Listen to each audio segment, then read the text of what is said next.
va? Bienvenidos a una nueva emisión de Loplenar, el Observatorio para la Prevención del Narcotráfico. Hoy nos visita un experto en prevención del lavado de activos, el doctor Roberto Urriú, y un hombre que trabaja y es miembro de la Comisión de Prevención del Lavado de Activos de Loplenar, el doctor Leonel Sossi. Bienvenidos y gracias por acompañarnos. Gracias.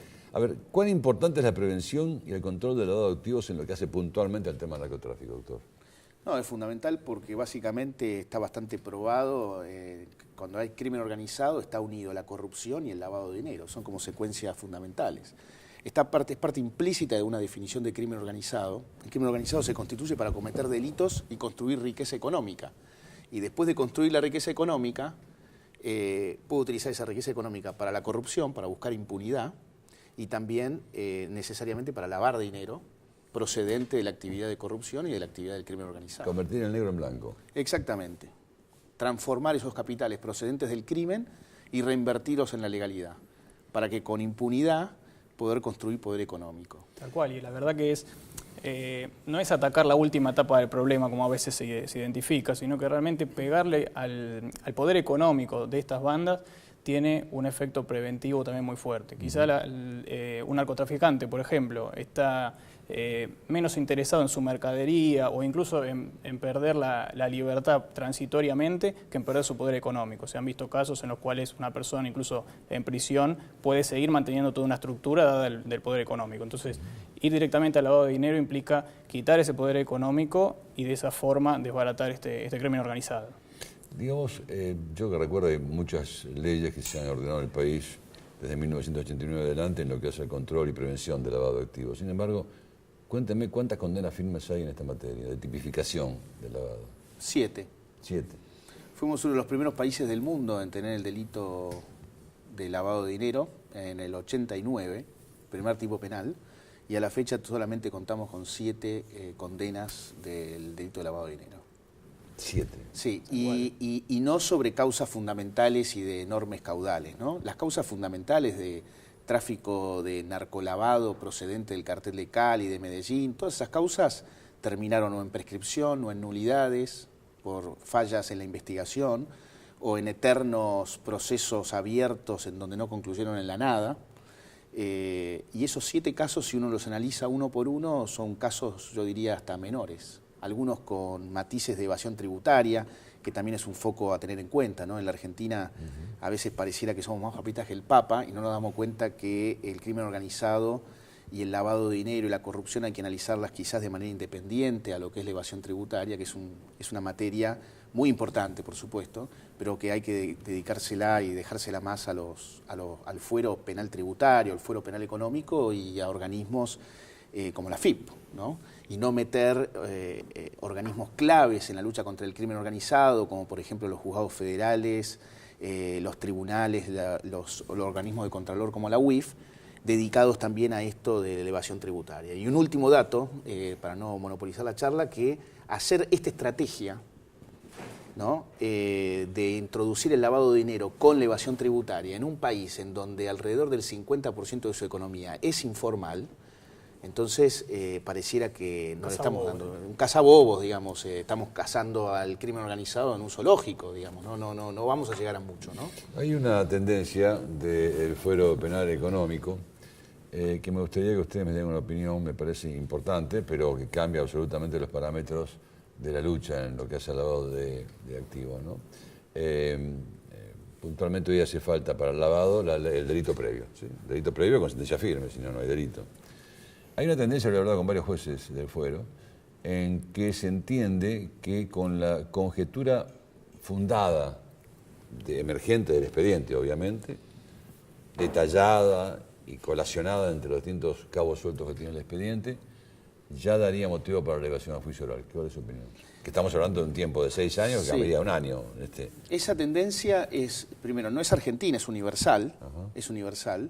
Es una tendencia que yo la considero adecuada, pero nunca revirtiendo los estándares que debe tener un procedimiento penal. Es decir, con prueba sustentable, sólida, suficiente, generalmente indiciaria, uno puede demostrar que tal caudal de capitales reinvertidos y sometidos a un proceso de lavado provienen de tal o cual proceso criminal previo, determinado en tal fecha y en tal lugar, o puede de alguna manera demostrarlo con prueba indiciaria de manera suficiente que esto proviene del crimen y que no hay ninguna otra explicación para que provenga del crimen, y así hacerlo sustentable y elevarlo a juicio. Es decir, la conjetura fundada. Sí, conjetura fundada, y si está suficientemente fundado está muy bien eso. No hay ninguna sentencia, no hay ninguna elevación a juicio oral basado en esto todavía, pero bueno, es algo que está avanzando. No, hay una que está avanzando y que es un fallo, yo diría, ejemplar en esta materia de análisis. Hay un fallo del doctor Lijo, juez federal, donde él procesó hace alrededor de 3 o 4 meses un fallo en donde procesó en principio a 3 o 4 personas vinculadas al financiamiento o la campaña política presidencial del 2007, y en todo su análisis, en todo su desarrollo de los considerandos y de sus fundamentos, él hace hincapié en que no hay ninguna otra explicación para que ese capital que se financió no deje de provenir del crimen, ¿no?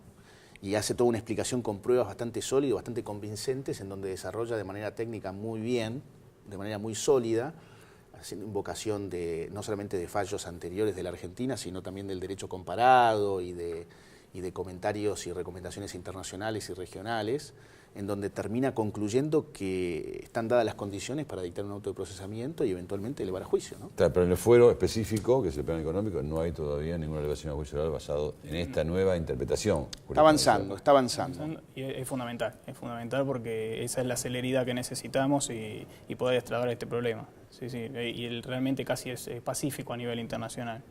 Digo, hablaba el doctor de reinversión y reconversión de los fondos provenientes de corrupción, ¿no? ¿Qué hace falta para aclarar a la gente que entienda? Porque muchas veces cuando se habla de lavado, la gente habla de lavado y dice, ¿qué es esto de lavado? No entiende la parte técnica, la gente común, la gente que no entiende específicamente de esto. Digo, lo proveniente de la corrupción, el lavado se constituye cuando se invierte eso en otra cosa. Por ejemplo, un funcionario obtuvo fondos de la corrupción y lo deposita en una cuenta en el extranjero. ¿Eso es lavado o tiene que invertirlo en otra cosa? En cosas materiales, registrables. ¿Cómo es la cuestión? Bueno, digamos, depende de la cuestión. Para utilizar un ejemplo y que la gente que está viendo el programa pueda verlo, el caso de esta persona López, que le encontraron 9 millones en efectivo, tirándolos. Sí, es un buen caso para el caso. Buen caso para analizar. Bueno, ese podría ser perfectamente un caso de lavado de dinero, porque es capital en efectivo, que si uno ve las declaraciones juradas de esta persona, ve los antecedentes laborales, él no puede haber obtenido todo este capital si no fuera a raíz de actos de corrupción. Él fue funcionario público, incluso él en su declaración indagatoria termina reconociéndolo en gran medida, que ese capital proviene de la política. Con lo cual, esas evidencias que acabo de mencionar y muchas otras te determinan el delito precedente, o que el capital ese no puede haber provenido de ningún otro lado que no fuera de una fuente espuria, de una fuente criminal. Y si uno se logra demostrar que ese capital en efectivo se encontraba en la etapa, yo diría, de pre-washing, se llama, de pre-lavado, en donde el delincuente que cometió el delito previo de corrupción acumuló ese capital en efectivo, trata de distanciarlo de la fuente criminal y trata de utilizarlo en una segunda etapa, que es la de separarlo, ocultarlo y llevarlo lo más lejos de la fuente criminal, que en este caso sería la corrupción, para luego, en la tercera y última etapa, reintroducirlo en el mercado legal. ¿Pero dónde se tipifica? ¿En la reinserción en el mercado local o el simple envío al exterior? Según el tipo penal argentino, probando que ese capital está en una segunda etapa donde todavía no se reinsertó en la economía legal, pero probando que la intención dolosa, intencional de esa persona es probablemente, sospechosamente, la de reintroducirlo a posteriori, entonces es suficiente para producir una condena o para que se den las responsabilidades del tipo penal. Hablando del mismo tipo, pero considerando que el efectivo no salió del país, que se mantuvo con los riesgos de inseguridad emergentes dentro de un caudal propio de la persona que cometió la corrupción, también tipifica, aunque no haya salido del país. Es irrelevante el tema de fronterizo, digamos, pero nuestro tipo penal, hoy como está redactado, implica esta disposición de este bien, esta administración de bien, sabiendo o no que proviene de una actividad ilícita, pero esa utilización implica la consecuencia posible, dice el artículo, de que recoja un origen lícito, es decir, que demuestre la apariencia de lícito. Entonces, en el caso en el cual pueda utilizarlo y en definitiva eventualmente poder introducirlo a un circuito formal, se daría el lavado. Está. Es que en la práctica generalmente los procesos de lavado son transnacionales. Siempre hay algún elemento que hace a la Argentina, por ejemplo, y une a otros países, una sociedad offshore, el delito previo cometido en parte o en forma total en un país vecino. Siempre hay alguna cuestión internacional. Pero si los actos típicos, los verbos típicos, se produjeron en gran medida y los hechos se produjeron en gran medida en la Argentina, entonces eso le da, mediante el principio de territorialidad, la jurisdicción a los tribunales federales argentinos para poder investigar eso. Digo, estamos muy acostumbrados a hablar del tema de corrupción y lavado, vincularlo con la función pública, ¿sí? Que generalmente es la que proviene y suministra más fondos para estos efectos. Se considera también la tipificación emergente de factores de participantes, protagonistas privados, por ejemplo, empresarios, y de qué forma podría ser, porque se me ocurre que un empresario lo que puede hacer es evadir, no corromper, salvo que sea con el Estado. ¿Hay tipificaciones específicamente de sectores privados que pueden incurrir en el lavado? Sí, por supuesto. Eso ¿Ejemplos? Bueno, hay toda una serie de delitos. En la Argentina hay una serie de delitos que son de corrupción privada, se llaman. A ver. Filtración de información confidencial de las empresas, administraciones fraudulentas, fraudes corporativos, robos. Claro. Robo un banco, que lo hace un individuo, que no es funcionario público. Insolvencia dolosa. Claro. En definitiva, el lavado de dinero en la Argentina y en la mayoría de los países, como requisito fundamental para que se produzca, tiene que haber un delito previo. Claro. Ese delito puede haber sido cometido por un funcionario público o no, es indistinto. Pero la pregunta es esta. Una vez que se obtiene la información que hay una persona no puede justificar, que por eso el tema de blanqueo es un tema específico a partir de un monto determinado, pero después vamos a volver a ello. Se determina que una persona tiene bienes, como sea que llegue la información de la autoridad pública, por una cantidad determinada, haremos 5 millones de dólares, 10 millones de dólares.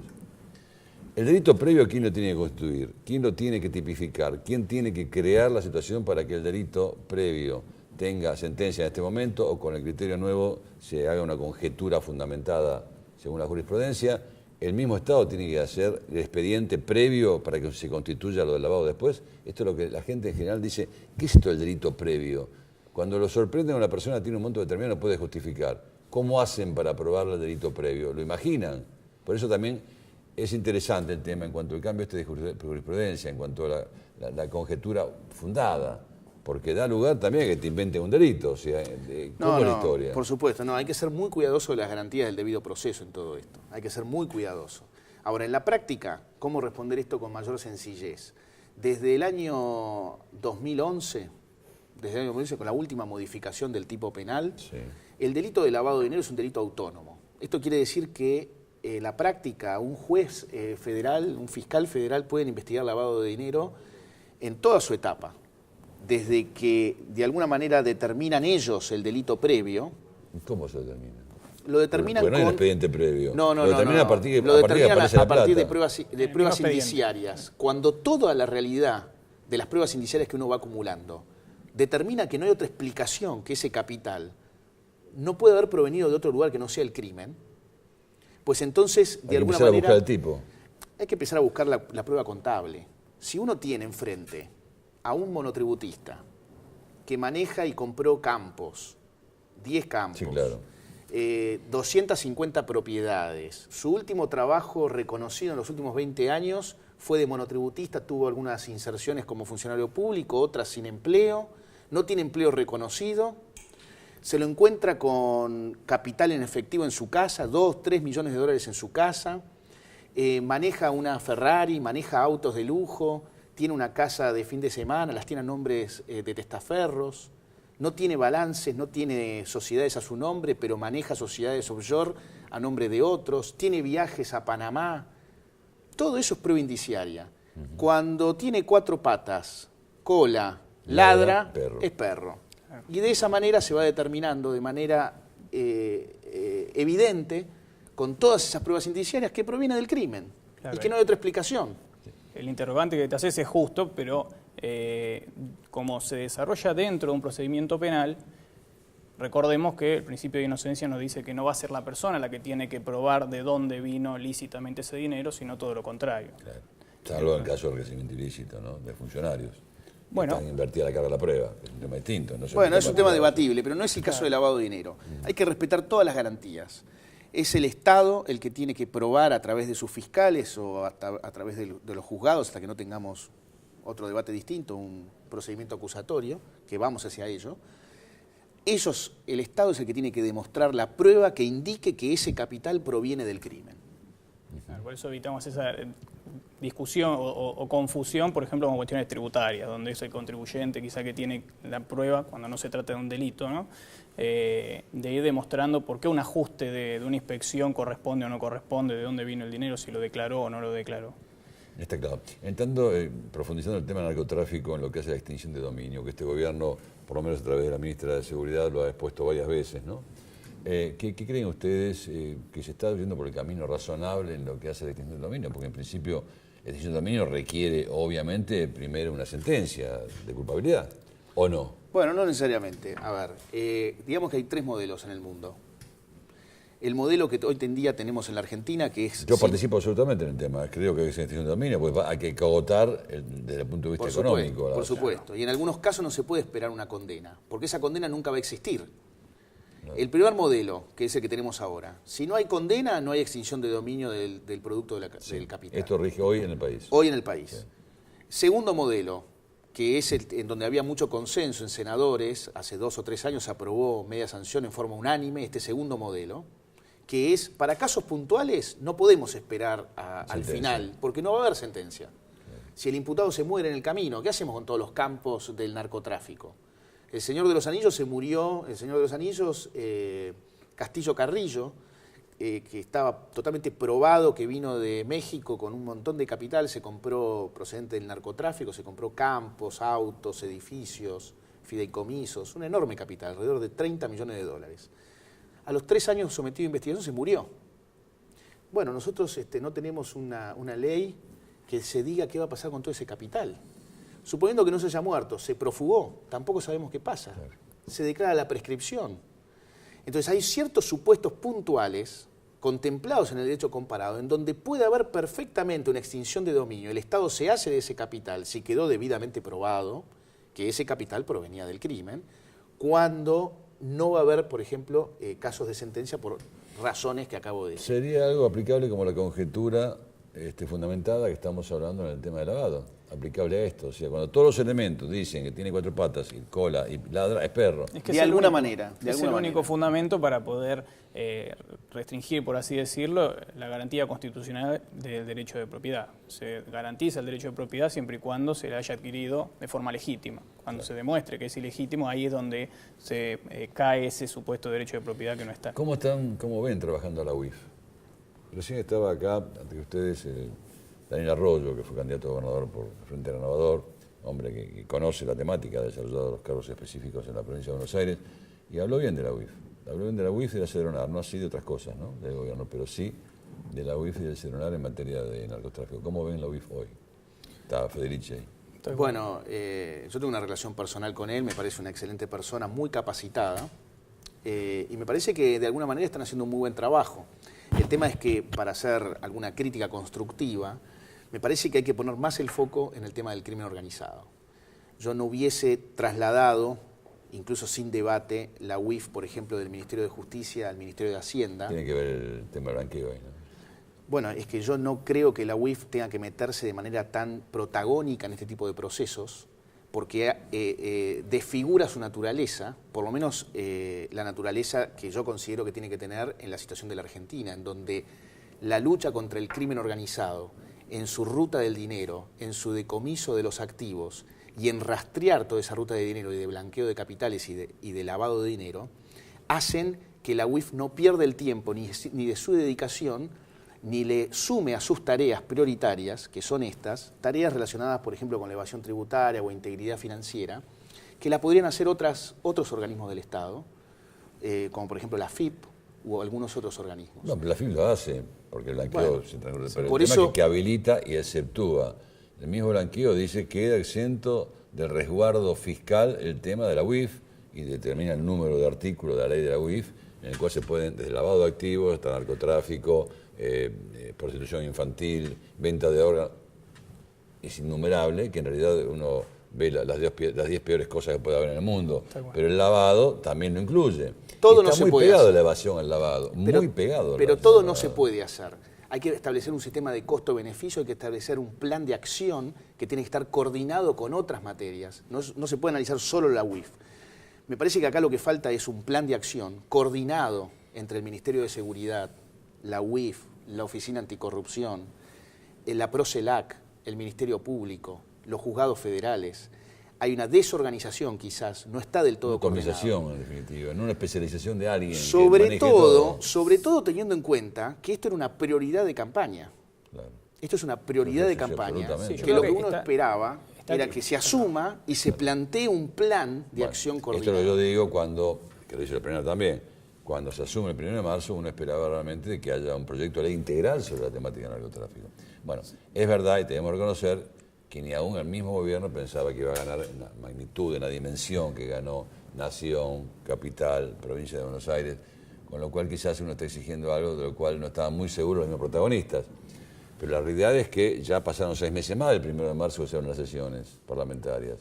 Ya van 9 meses. Y no apunta, yo lo comentaba con Arroyo, que el tema del lavado, yo creo que la UIF está trabajando muy bien, pero por ejemplo en materia de educación y seguridad respecto al narcotráfico y a la adicción, las dos puntas del tema, narcotráfico y adicción, estamos en deuda y no ha habido mucho progreso, más allá de lo declarativo. Yo creo que esa agenda del Estado, y lo ha dicho Macri en su campaña, narcotráfico, pobreza cero, eran elementos juntos con el tema de corrupción, los 3 temas, eran temas signatarios de su campaña y lo ha ratificado permanentemente.